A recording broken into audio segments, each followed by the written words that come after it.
Back on planet Sadala, the planet of the Saiyans before planet Vegeta, the Saiyans engaged in an internal conflict between the Saiyans who wanted change and the Saiyans who were too keen on violence. The one who led the Saiyans and wanted change was Yamoshi, a pure-hearted Saiyan who sought to change the ways of his people, and he achieved the state of a Super Saiyan. We first thought it was a Super Saiyan God because of the ritual and all, but it's the Super Saiyan state. He was the first of them all, who grew in power and surpassed everyone of his people. But the power that he gained was temporary, and he lost after all. The story of Yamoshi is an example of the Saiyans having a pure heart and having that will to change. He was the first who's done that. Then was Bardock, and then was Goku. And Goku is the embodiment of that Saiyan, Yamoshi. And there's a lot of versions where we see Yamoshi in. And this one is called Dragon Ball AF.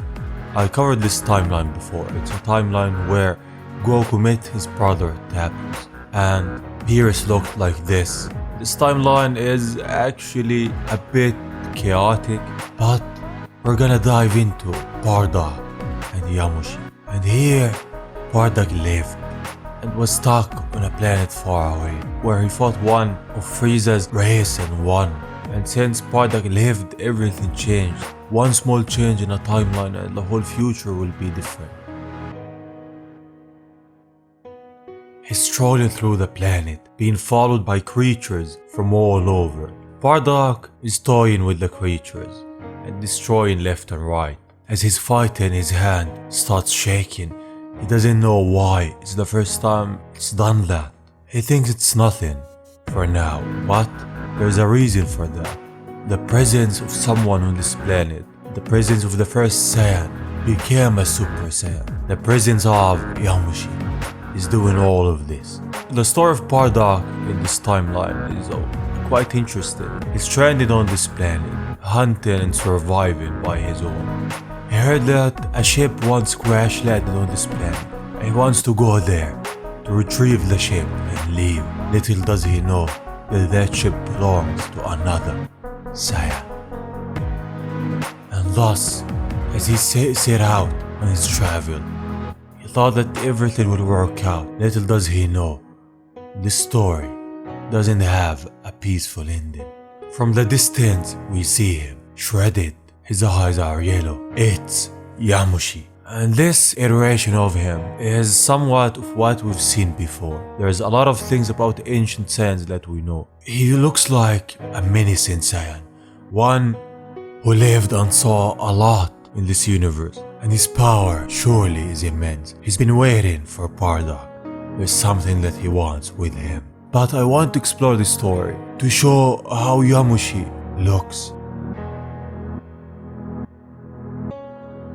how his presence could be felt and drives fear into a Saiyan. A Super Saiyan 1,000 years ago is way stronger than one now.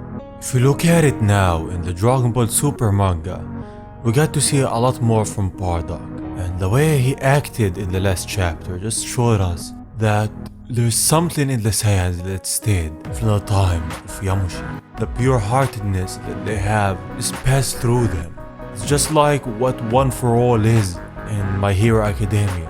It gives the next holder the ability to change and the ability to save lives. And Goku unleashed the power of Yamoshi before. Every time his friend was in danger, every time the planet was in danger, every time he needed to, he unleashed his power and unleashed his will to change. And the power that Yamoshi had before is like the form of Broly, the legendary Super Saiyan. It's the power of the Super Saiyan and also the Great Ape in the best form. That's the closest thing that I can give an example of. But Goku has his power within him and his faith in his heart. Every time that he feels despair, he talks to him. We saw that in the Dragon Ball Super Battle of Gods when Goku was about to lose, and the voice talked to him, made him see what he holds dear, made him see what he fights for. And that voice was the voice of Yamoshi, the voice of the first Super Saiyan. He unleashed at that point his power. He became the god amongst gods because he's fulfilling the fate that he should carry. The fate that was passed on from generations to generations. His father was like him, he saved him. His father wasn't like every other Saiyan. He wanted the better good of his child and he wanted him to live. And this who Goku is.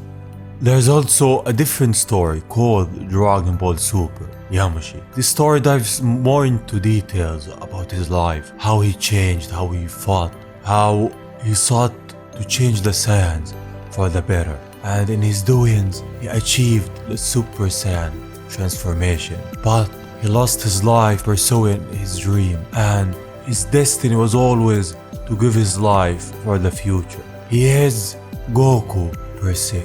How he acted, how he talked, how he wanted to get stronger and to protect the ones around him and the ones on his planet resembles how Goku is now. They say that everyone is the same. No matter what you dreamed of, what you tried, there's always one before you who did the same thing. One who your life resembles.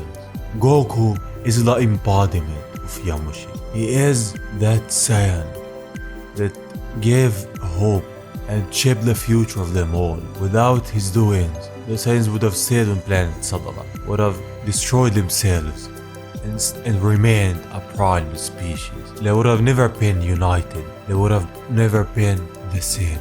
No matter how you look at it, Goku is the reincarnation of Yamoshi. He is the one who fulfilled his dream, the one who achieved what the first Super Saiyan wanted to achieve, peace and change. Goku is Yamoshi, reincarnated. This is what I think. If you have a different opinion, leave it in the comments. A hero isn't just someone who changed his present. It's also someone who tried to change. Someone who saw the better good of everything and gave all of his life for that goal. Yamoshi is that, and Goku is also that. He is the embodiment of the first Saiyan. Thank you for watching. I hope you're safe. I hope you enjoyed also. Stay safe, and I will see you on the next one. Bye bye, Yamoshi.